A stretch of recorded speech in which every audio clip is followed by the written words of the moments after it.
right. Hello, everyone. Hi. Hello, everyone. We'd like to welcome everybody for another fun hour of learning here with Michaels and Faber-Castell, USA. My name is Leigh Ralston. I'm also known as Mommy Leigh. And I'm super excited and nervous at the same time to do this class with all of you today. Just to let you guys know, I am not a lefty, but we're celebrating all the lefties today. So it's National Lefty Day.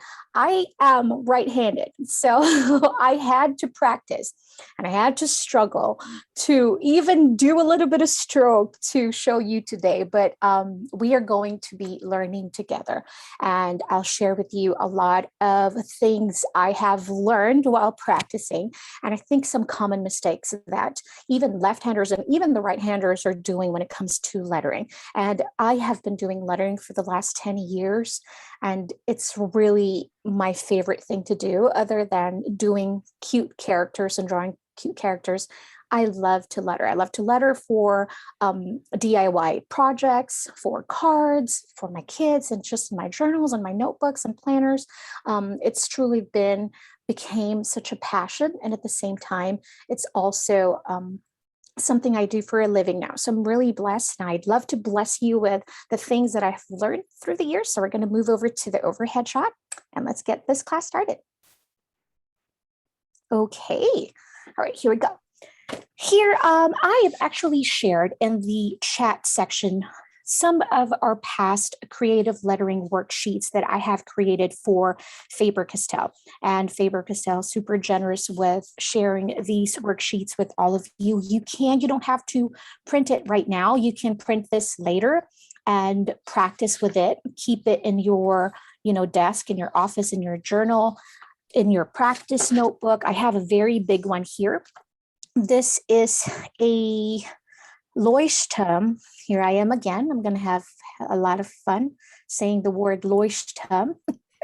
This is a Leuchtturm notebook. It's a dotted grid notebook. This is an A4 size, or maybe a bigger than an A4 size. Actually, no, this is an A4 size.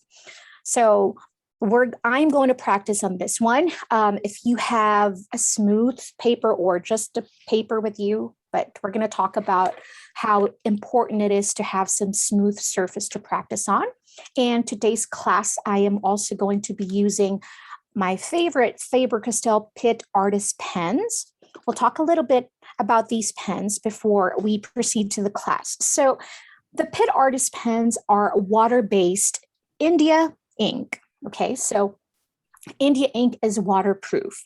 Waterproof, which means that you can use it with other water-based, which means you can use it with other water-based medium as well. And also being it waterproof, you can use this with watercolors, with gouache, and all those fun other mediums. And once it's dry, it's not going to move anywhere. So, and then the tip that I'm going to be using today is mainly the brush pen, because we'll be doing a lot of some letterings, and we'll create a finished project about that modern desert look that we can use as a wall art. You can create it to make a card and all that fun stuff. Okay, so if you don't have this right now, it's okay. If you have a brush pen, of course, that is going to be what we're going to be using. But after this workshop, I promise you're going to get some from your local Michaels or order it online. Okay, so brush lettering. Brush lettering is really, it's not as hard as it sounds, and it's also really not that easy as well. Let me just share a little bit. When I started lettering about 10 years ago, I thought, I was looking on Instagram, I was looking on Pinterest, and I see all these beautiful letterings, and I'm like, oh my gosh, what pen is that? What pen is that? And so I'm like, I grabbed those pens, I went to Michael's and grabbed the pens, and I'm like, started writing, and no, the pen is not the magic. But the magic when it comes to anything you do in life is consistency, really, and practice. So that's the same with the creative lettering or the brush lettering. Brush lettering really have two main things that you have to remember. This is the first two. And in that creative lettering workshop, you're going to see it there because this is something that you're going to have to remind yourself constantly if you're new with brush lettering, you're going to have to repeat this over and over in your head. But the more you do it, repetition, you're going to build a muscle memory where there comes a point in time that you're not going to have to remind yourself that because your brain and your mind, your hand, they're already coordinated and you've built that muscle memory. So your hands will already know what you're going to do next. But if you are new, this is really what matters most in brush lettering. Two things, upstrokes and downstrokes. Okay, so Shelly, you can find the worksheet in the chat section. I believe that I shared it there. Let me see if I can still share it real quick before we proceed. Here we go. I shared the link so you guys can download that. Okay, so two things, upstrokes and downstrokes. I'm going to practice with my right first, okay? Then I'll show you my struggle with my left later. So when I say upstrokes, this is your thin line. So you see the beautiful brush lettering here. You see thin and thick lines. You'd think if you're going to write with a brush pen right away, you're going to get that. Not really. This is all going to depend on the amount of pressure that you're going to use when you're going to apply when using your brush pen. So upstrokes is your thin lines. You see all the thin lines in this letter? That's the upstroke. When do you know when to use the upstroke? You're going to use the upstroke every single time you write away from your body. So this is your upstroke. Every single time you write away from you, that's your upstroke. That means you have to apply really, really light pressure. And this is where I struggled and I still struggle the most. So because I have natural heavy hands, I write naturally heavy. And so the upstroke or the thin lines is where I struggle the most. Okay, so downstrokes. Downstrokes are your thick lines. This is when you're going to press hard and apply pressure on your pen. So this is every single time you're going to write towards you. This is when you will apply that pressure and it will create your thick strokes. Okay, so those are the two things, very important. So let me show you how you're going to do that with your left. Simple, it's the same principle, but before we do that, let us first talk about the common mistakes. This is really important because you're going to struggle with your thin and your thick lines if you don't really correct the way you will hold your pen. When you are dealing with a brush pen, look at the pen. It has a tapered tip. So you see, with the brush pen is not going to create that thin and thick line right away. So if you're going to write it, if you apply heavy pressure, yes, you will create the thick lines. But it's all about how you are going to hold your pen. So you're going to hold your pen relatively 45-degree angled. You're not going to hold it like how you're going to write a document, like A, B, C. It's not going to do that for you. Make sure that your hand is well rested like this, because you're going to want control when you're writing, and your pen is slightly slanted to create that one. Because if I am going to write, let's say an oval, and I'm going to write the way I would write my documents, O. What happens is that even if I apply light or heavy pressure, the pen itself, because it's tapered, it's not going to do that for me. So this is the first common mistake that I always see with people trying to do the lettering. So make sure well rested, your hands sitting comfortably, hold it. Or if you're a lefty, same principle. Angled, slanted, And then you can start creating your letters. All right. So that's the first common mistake. Okay. The second one would be, it doesn't matter. I know we all hold our pens differently. Some would hold it this way. You know, I've seen some hold it this way, but as long as you're not upside down or directly pointing towards your paper, it's okay. As long as you're slanted, then that's the correct position. No matter how you hold it this way, you know, everybody holds it, but as long as you're slanted, you're good to go. Okay, the second common mistake that I have made myself, and I'm seeing people are still doing it that are, you know, struggling with their lettering, is that they are trying to write. Think of it this way. Your handwriting is different than your hand lettering. Handwriting is when we're just writing, you know, normal documents, you know, lay like this. So think of when you're doing a hand lettering, brush lettering, you're drawing your letters, which means when we're doing it one stroke at a time.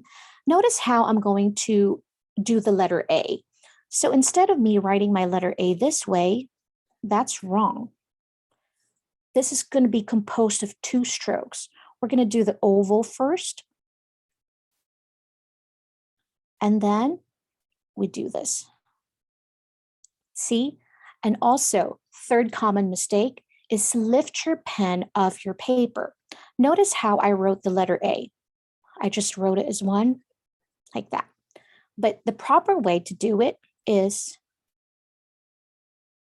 oval first, rest it if you must. You don't always have to lift it, but I have made it to a point where I feel like I'm in better control when I do one stroke at a time. And speaking of the strokes that we're going to create, there are these basic strokes that is very important to practice when you're doing brush lettering. And I understand because it's like, I don't want to do that over and over again. But as we talked about repetition and practice, it really is very, very important. I was also stubborn in the beginning, and I didn't want to do the practice strokes or the drills in lettering. But when I started practicing it, I've actually started to improve because these basic strokes over here, this is what compose our letters. And see this one? So that's the oval. And then you added this little tail, or it could be just like a downstroke with a little ascending in the end. Right? Okay, so let's talk about just the basic strokes first. So the entrance. What is the entrance? Normally, when I'm doing a lettering, for example, let's say a letter M. That's a bad example. For example, a capital A. This is where the entrance can be. It's okay. You can laugh at me because I have been laughing at myself ever since I started practicing writing with my left. So that's okay. My feelings are not going to get hurt, guys. So this is the entrance for the basic stroke entrance for the letter A. Okay, so that's an upstroke because I was writing away from me. Okay, and then when I would do the other half of the letter A, this is where I'm going to apply the pressure because I am writing towards me. So see, so one stroke at a time. Okay, so that's the entrance over there. Now the underturn, or like a letter U. So towards you is when you're going to apply the pressure. We're going to go lighter as we go from middle half of that stroke is where we're going to stop and then go light, right? Thank you so much, Lynn. You're so kind. Okay, so let's do the underturn. Apply pressure, not too much because you're going to want to, in the middle of the stroke, is when you go pause a little bit and then go really light with your pressure. As you go away from you, that's when you're going to apply your thin lines or your light pressure. Let's try that again. Towards you, apply pressure for your downstroke. Away from you, go really light and jaggedy. It's okay because we're going to keep practicing. All right, so the next basic stroke would be an overturn. It's just an upside down U now. That was a smile. Now we're going to do a frown. Okay, so for this one, we're going to start with light pressure. And then we're going to go apply pressure as we go down. So the opposite of what we did with the underturn. So let's do the overturn. Light pressure, heavy pressure. Whew. Let's do that again. I'm going to go zoom in real quick so you guys can see this more. Here we go. Light pressure. And then heavy pressure. And you guys know one thing I've learned is that if you're a lefty, I now understand the struggle of smudging everything because you're basically writing over here. You know, when we write, our hand is over here. We're writing away from everything that we wrote. You guys would write and then you would smudge everything over here. And I'm like, oh no. And that is why you're really going to love the Pitt Artist pens because these are so quick to dry. You're not going to have any issues with that because I'm like, oh, you can smudge over here and that's not going to move for you. So India ink, awesome. Okay, so let's try to practice that overturn because I need a whole lot of practice too. Light pressure, heavy pressure. And that's when, like what I said in the beginning, is you're going to have to just remind yourself, be mindful of your pressure because it's like, it's all about that. If you cannot, Maria, you've mastered it. Good for you. If you are not familiar with the thin and thick and thin and thick, you're just going to have to repeat it over and over. Okay. Oh my gosh, away from me, thin line. And then towards me, thick line. So that's the overturn. Now for the oval, you've seen me practice my oval. If you cannot see a difference between from your stroke, it's like it seems like you have one thickness for the whole stroke. It means you're not applying enough pressure or you're not going light, not enough. So that you're going to have to really make an extra effort to go really light when you're doing your upstroke or really apply pressure when you're going down. Ooh. See, when I don't try hard enough, it seems like it's very close to the thickness of my downstroke too. So be mindful of that one. So apply and then go really, really light like that. So I'm going to show you showing my right. So at least you guys can see what I'm talking about. Here we go. So apply pressure going down. And then if you have to pause in there, it's okay. And then just lift up your pens, your brush pen and go really light going up. I just wanted to show you what it looks like when it's decent.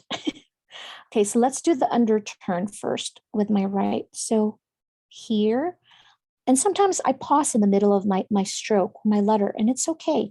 And then the more you do it, the more it's just going to become natural to you. But if it's new to you, it's okay. Don't give yourself a hard time. And I think that's where I struggled to the most is because comparing my work to everything I see online, it was hard. You know, I see all of these perfect lettering and it's just my lettering is not showing that. And I was a little bit overwhelming and struggle in the beginning. Okay, so next one is the compound curve. And this is a typical me. I was doing wrong in the beginning, but it's okay. We corrected it. We have here, this is the compound curve. So it's kind of like that letter N. Okay, so we'll try that. Letter N. How are we going to do this? Ooh, this is going to be hard. So light pressure first. I'll show you guys. So this is the correct one. So light pressure, it's kind of like the letter N like this, right? So up, and then down and up. All right. So in the creative lettering worksheet, this is what you're going to see, guys. You're going to see everything in here like that. So the upstrokes and then the compound curve would be there too. And all right, this one, I just did this morning while I was practicing because I was reminding myself of all the basic strokes as well. So let's do the compound curve. Light pressure going up, away from us, apply pressure, going down, and then light pressure again, going up. There we go. Let's try that again. And then pressure, and then light. See? Look at the difference from that and that. I'm already getting so much better.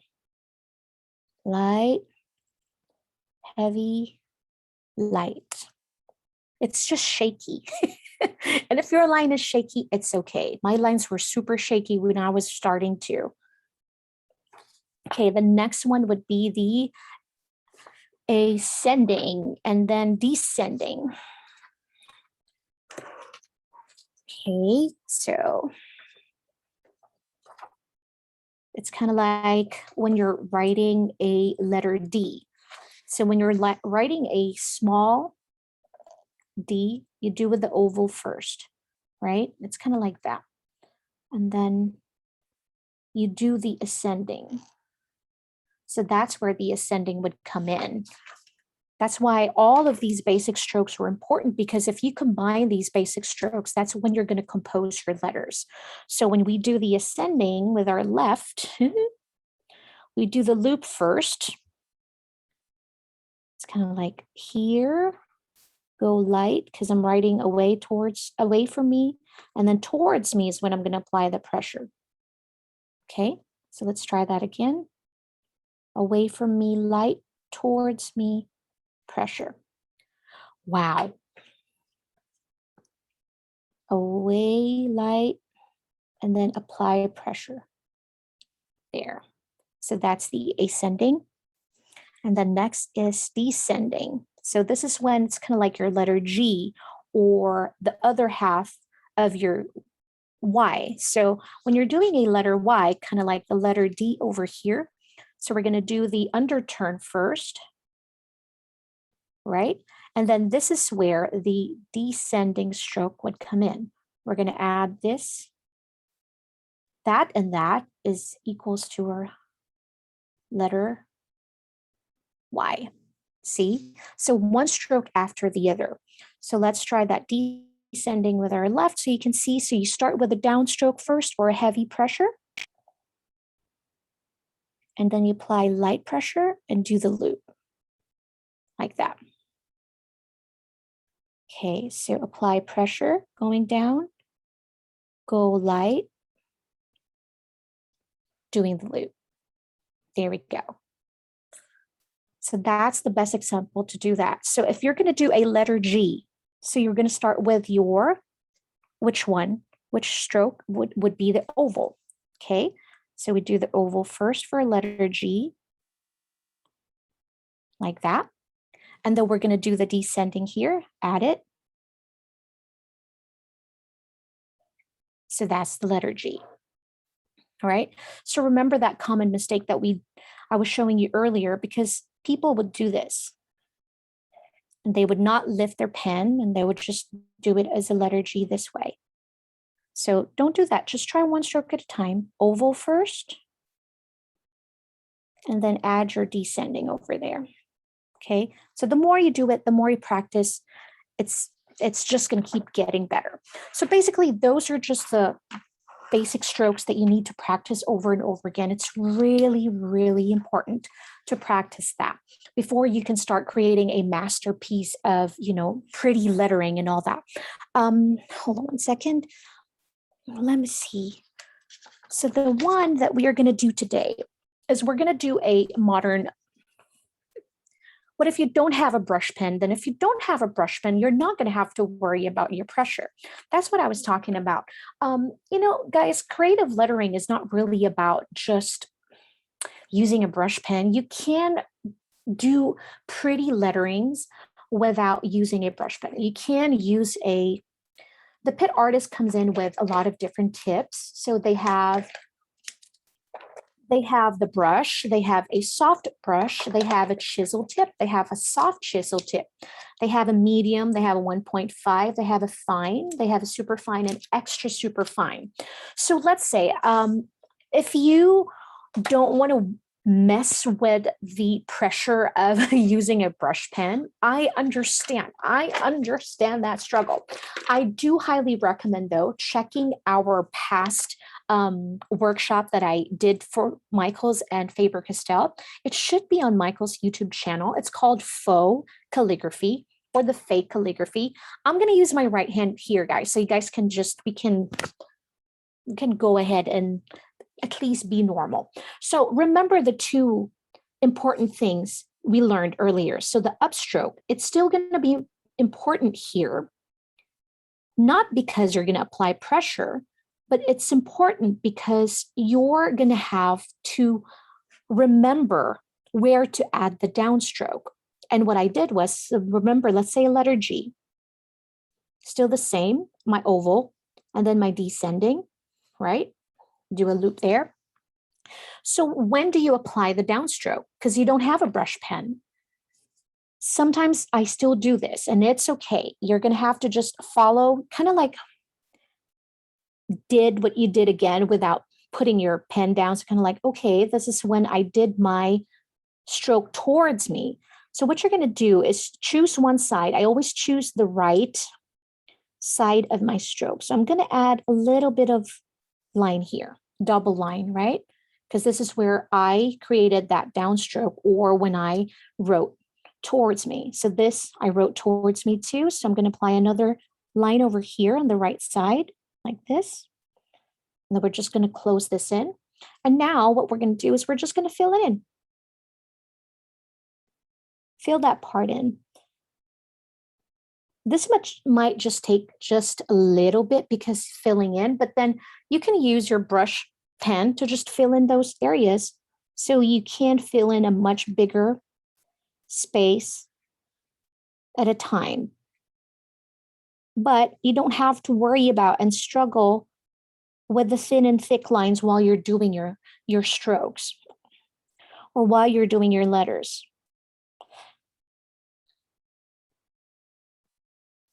So that's one way to do that if you don't have a brush pen. So that's called faux calligraphy. And we do have that workshop that I created for Michaels and Faber-Castell. So today I have some clean paper over here. And I'm going to choose a couple of oranges and browns in here for like our fall colors. So we're going to create something fun. Hold on. Is everybody can see this? Hold on. Is it zoomed in? Okay, perfect.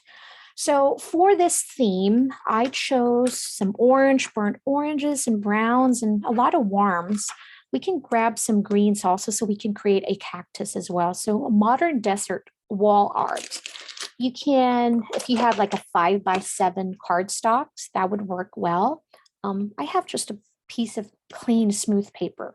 Oh, before we do this, I want to talk to you about surface paper, why it is important that you use smooth paper. This is important because your brush pen, this is a felt tip. So if you don't have a smooth surface, what happens is that you're going to fray your pen, and it's not fun to do the thin strokes with a frayed pen. If you already struggle with your thin lines going up, if you have a frayed pen, it's going to be even more of a struggle. But the good news with the Pitt Artist pens, it's like getting two pens in one pen, because you can lift your tip and then you get another tip on the other end. So you have like two tips over there.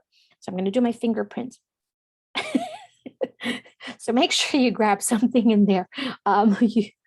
When you do this, don't be like me, but it's okay. My hands are always messy anyways. So you get two tips in there. So if you fray the other end, you can just flip it, lift it up, and then flip it, and then you get another end. So getting two pens in one. All right. So choose a smooth surface. I recommend the HP paper. It's called HP laser paper. This is the 32-pound paper. This is really, really smooth and it's inexpensive. So for you to practice, you're not going to break the bank with this one. Or if you want to keep a journal, the journal over at Michael's are really smooth. They have smooth paper as well. So those are good. And then the Leuchtturm is really good as well. Okay, so modern wall art. When I think about this, I've seen a lot on Pinterest with these muted colors that are super pretty, or as long as in the warm tones, you're good. We are good to go. I'm going to grab this one, grab this. And this is very beautiful mustard yellow, the green gold. I love that. I love that. That's one of my favorite pens ever. You can create a card using this as well.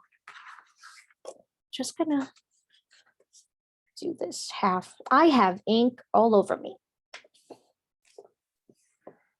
Goodness. So if you have a cardstock with you there, you can use that.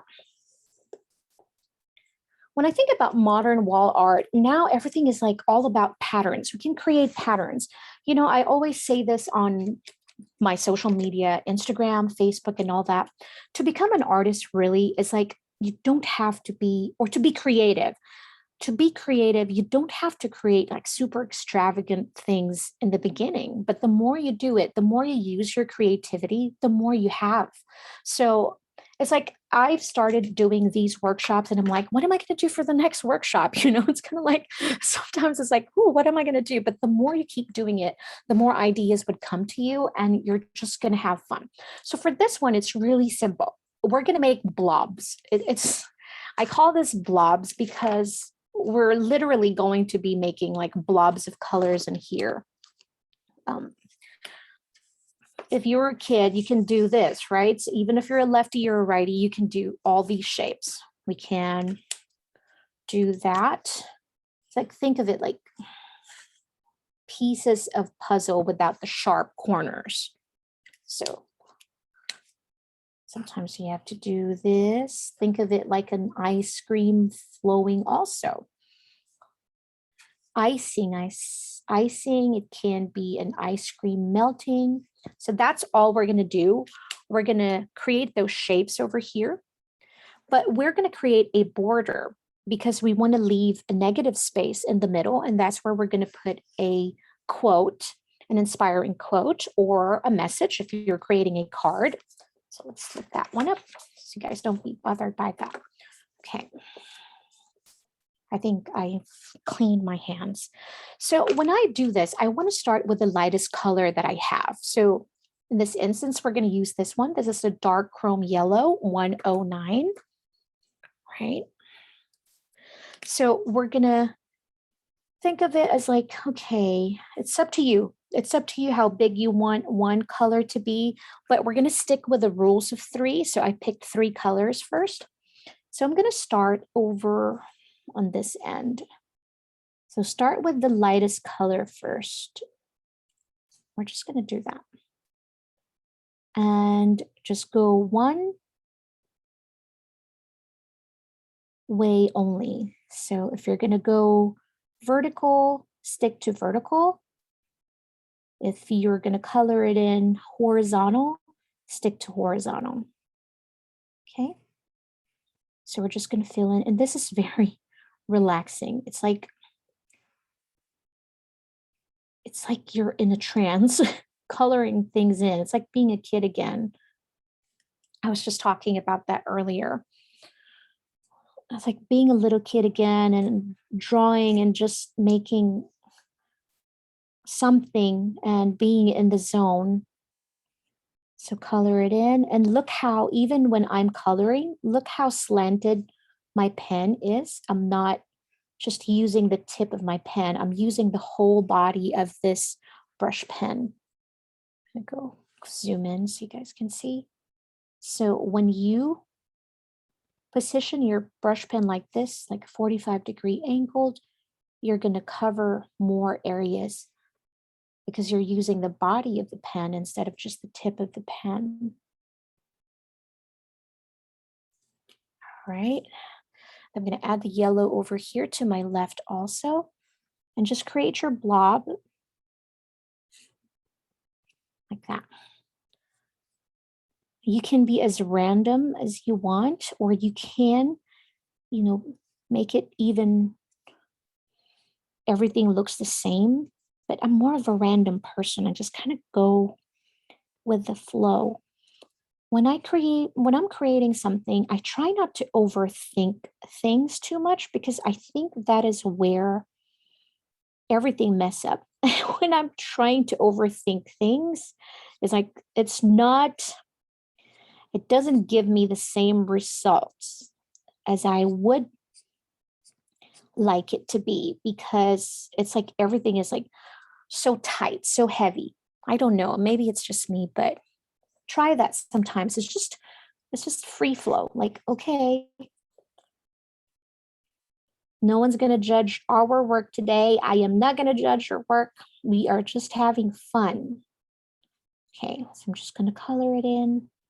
And sometimes I am impatient. I'm trying to be a good teacher here and just go one stroke at a time. There we go. So we're done with all our yellows. Here we go. And then we're going to go to second color, the Scarlet Red 118. And then here, I'm going to try and overlap some of these color on top of that yellow. So going as random as I can also. Okay, and then coloring it in. So if you do this, if you're going to go over your paper, just get another copy paper, scratch paper, so that you can do this and not hurt the surface of your desk or your table. So just going one stroke at a time.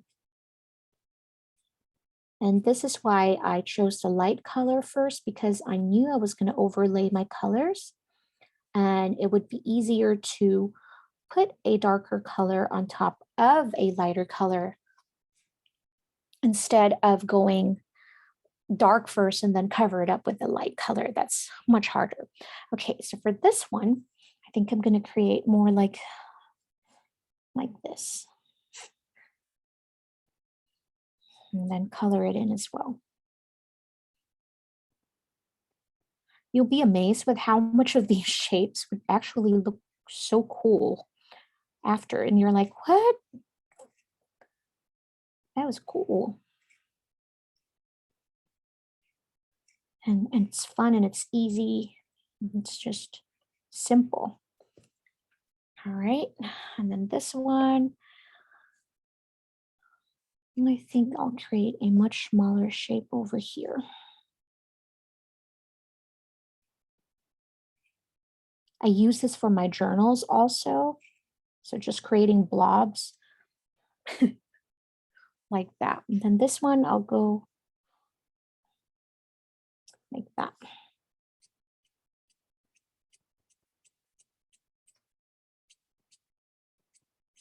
I think what happens when you're using a brush pen is that the more you use your tools, and not even with just a brush pen, if you have a new medium that you're working with, you know, if you're practicing watercolors or acrylics and or oil paints, I think with every tool that you're using, I think the more you use your tool and the more you get to know your tool, the easier it becomes to understand what you're doing. You're like, oh, you know what? If I do this, this is what's going to happen. If I hold it this way, this is what's going to happen.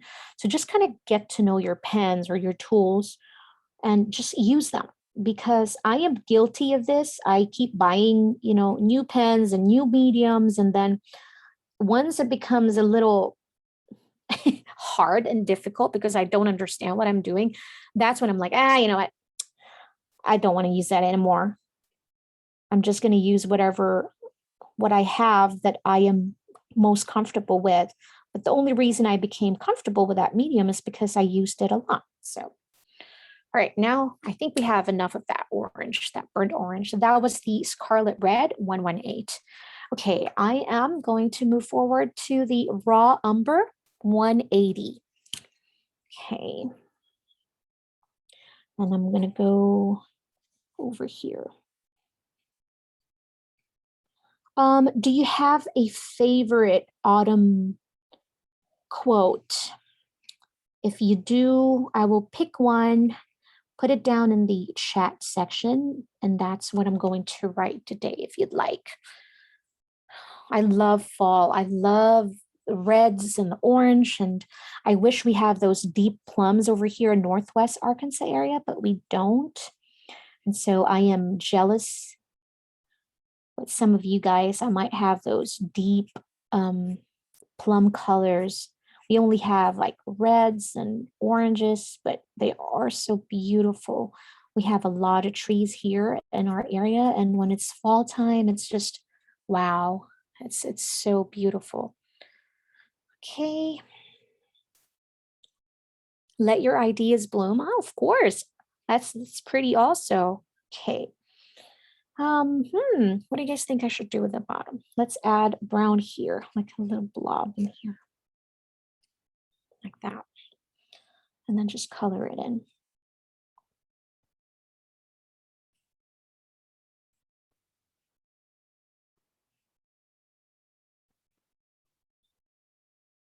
Okay, I'm still here. I do become silent sometimes when I'm like doing something because I'm like in a trance. It's like, gather, share. Yeah, Thanksgiving is coming soon. Can you believe that? Thanksgiving. Oh my God. Wait, hold on. Halloween first. Let's not be in a hurry.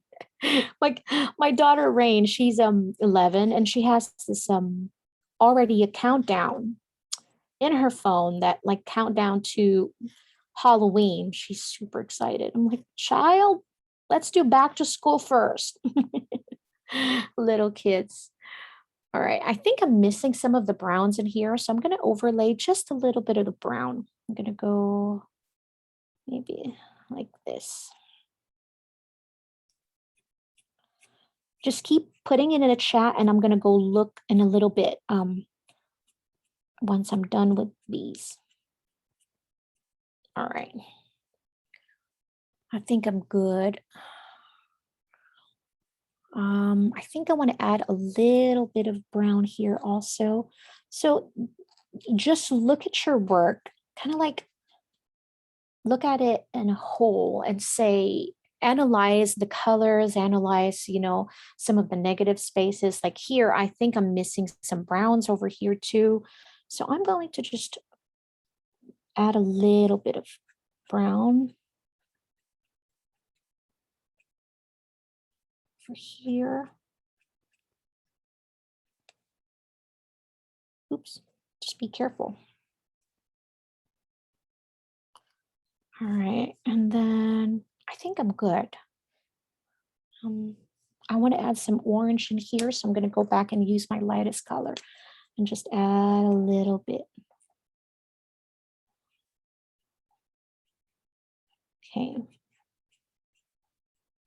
No, you guys are good. Yeah, 4 colors. It's, guys, it's funny because when I'm doing workshops like this and I get questions, is it okay if, I try to always remind everyone here that it's okay. You can do whatever you want to do. Yes, there are some like of course, I'm pretty sure technical way how they do it in school, but we are having fun and I want you to have fun.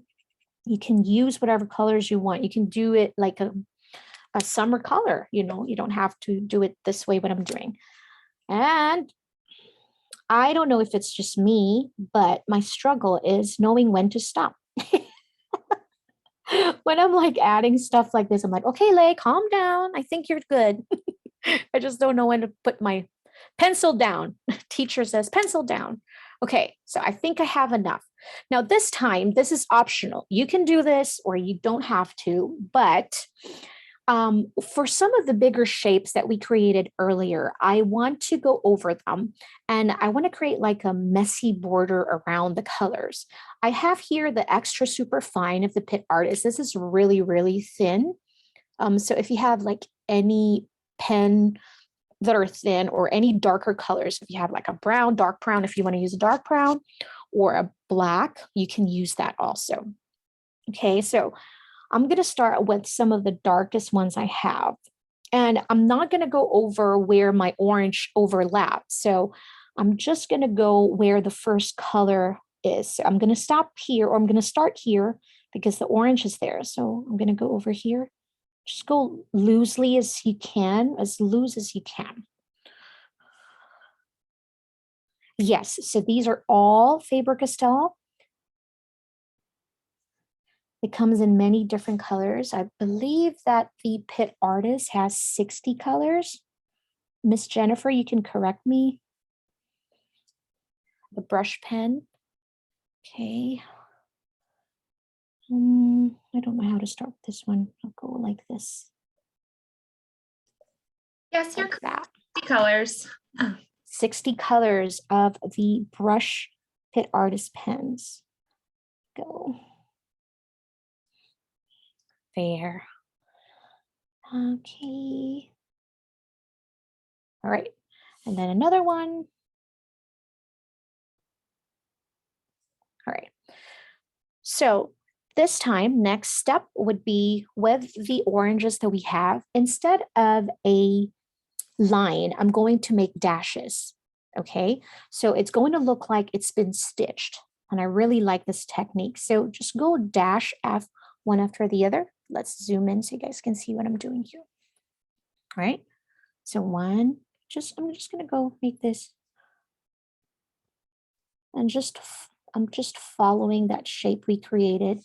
And I'm just adding small dashes.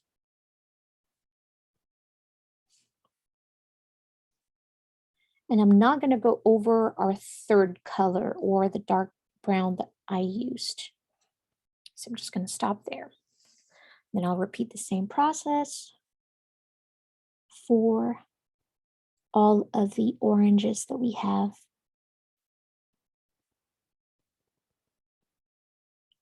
And so when I do these type of work, I want it to be like married without it super being the same. I always say this when I'm teaching. It's like I want everything to be cohesive without being too what is the word I'm trying to say? Similar? Not like uniform. I just want it to appear more random. There. Then this one. So those goes with the shapes as well and with the borders that I'm using. Okay. Yeah, repeat with variation. I love that, Heidi. Okay, so yes, that's what we're trying to do. We're doing a repeat with variation.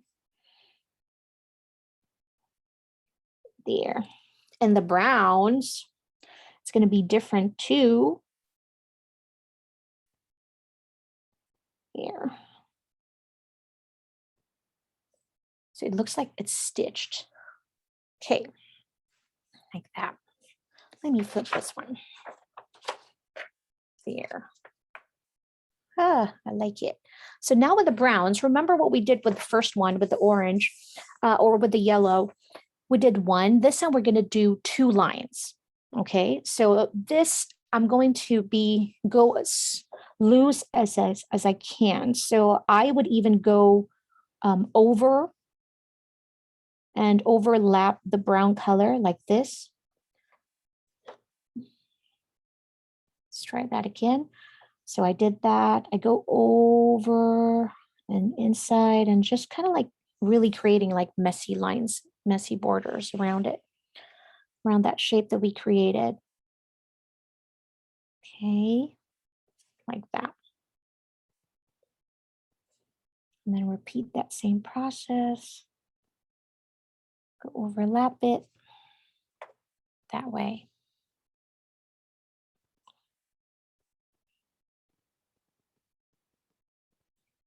Okay. And then that way. Isn't she lovely? It's looking so good. There we go. And then I'm going to choose which quote we're going to use today, because in the worksheet that I created, you can copy that and you can trace over it. So let's make a new one so we have a different one. Okay. And this one.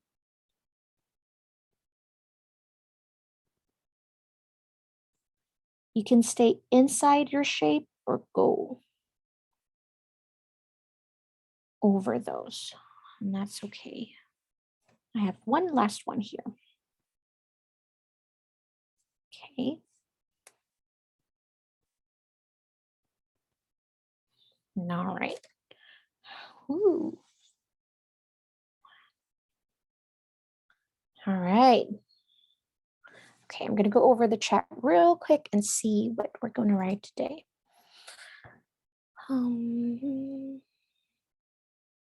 This is the extra super fine, the ones I used for the border. Okay.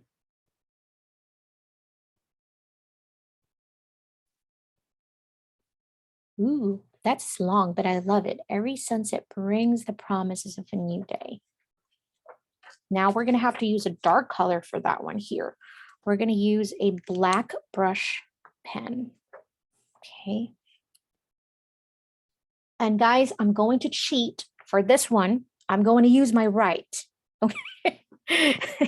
Don't be mad at me. I'm going to use my right hand for this. Okay. So every sunset brings the promise of a new day.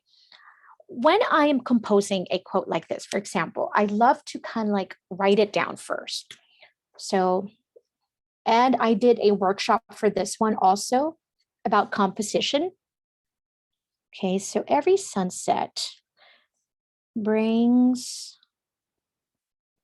see the difference of hand lettering to handwriting? This is my handwriting when I'm like going to the doctor's office and writing my names, like, yeah, that. But when I'm hand lettering, I'm drawing my letters. So one at a time brings the, I don't like that it's separated. I want the promise to be here. So brings the promise. So it's important to kind of write it down first so you guys can see when you're composing your quote. When you have a lot of different words in there, you want to make sure you kind of like look at your surface and look at where you're going to write it down, your space. And so every sunset brings the promise of a new, I think I want to create a small off, and then a new day is all together like this. Okay, so that we're going to do it. So every sunset brings the promise of a new day. Kind of like looking at over here. And where's my brush? All right. And I write really big. That's another thing that I struggle. That's why I look at my notebook. It's gigantic because I have like big strokes and it's like I'm having a hard time writing small. And I'm okay with that. I'm just going to keep getting big notebooks. Okay, so every. Also, when I am doing lettering, I like to mix my letters. It's not a very typical, I don't know, typical lettering that you see everywhere. I kind of built my own style when it comes to lettering. It's like I mix prints and look at this. I'm already struggling. I already broken my composition. Look, I don't have enough space for the sunset. Already a fail, guys. Okay, so where we're going to put the sunset? Every, and then I'm going to put the sunset over here. Okay, Lay, think tiny, downstroke, down, thin. Okay. Sometimes my plan doesn't always happen. Every sunset brings, put in the bring over here. Maybe I can make the bring into just a print and small, like this. And I think the more you do this, the more you're like, think of way to kind of mix and match your letters. It doesn't always have to be script. And that's what I always like to remind everybody, that when you say creative lettering, it's not always in script. You can't create prints and make it look so pretty as long as you're drawing every letter. So the promise, I want to make the V into a pretty letter like this. And then make the promise into a print long and skinny.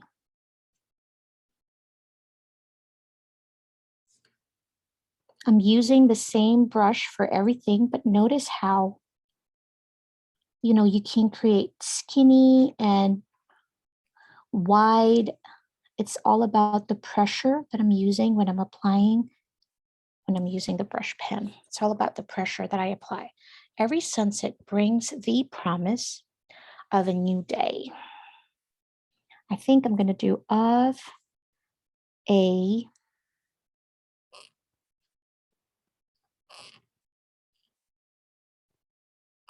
and then new day altogether. Of a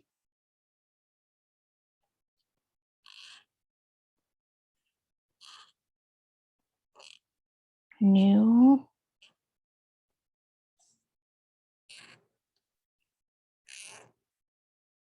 day.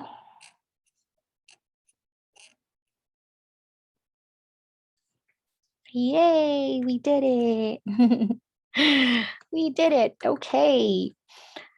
So once you have everything in here, like you can create accent patterns. So for example, I'm going to go just add a little bit. So we have 3 colors in here already, right? I want to bring in the black. So what I'm going to do, some of the accent things that I like to add are like stars. I like to create stars. I mean, everybody, we can all draw stars, like dots, you know, irregular shapes of dots like this. You can do X to plus, which kind of looks the same. So that's what I'm going to do. I'm just going to add a little bit of the X in here. And I'm going to do it in the rules of 3 again. So just 3X.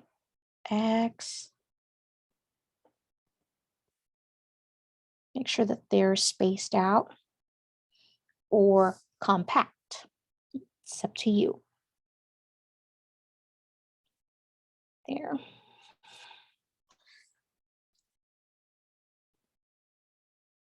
Do you guys have any questions for me before I say goodbye? Again, if you created something today, we would love to see that. You can please tag, you know, make it with Michaels or tag Michaels USA, Faber-Castell USA. And I would also love to connect with you guys on social media. You can follow me at Mommy Lay. And if you have any questions for me there, I would love to answer you guys. But absolutely, you can do watercolors on top of this lettering because we've used the India ink and Faber-Castell is waterproof. So you can add watercolors in here. You can do your letterings first with the Black Pit Artist and then add some watercolors and it's going to look super pretty. But that's it. Artistry, it's going to be up to you.